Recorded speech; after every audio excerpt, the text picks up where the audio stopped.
Buenos dias! Kusi kita aral fried chicken. Fried chicken lulutuin natin ngayon.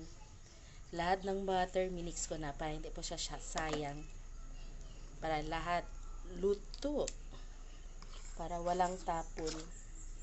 Kasi ang mahal ng mga bilihin ngayon. So, dapat ganito.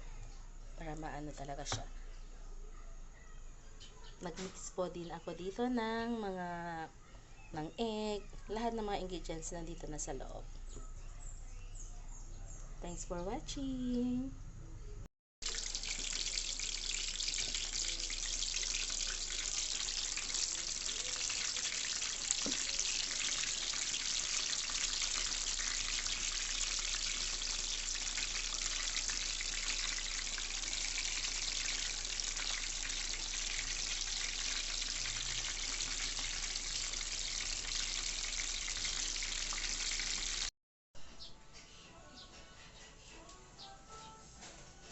Sabayo?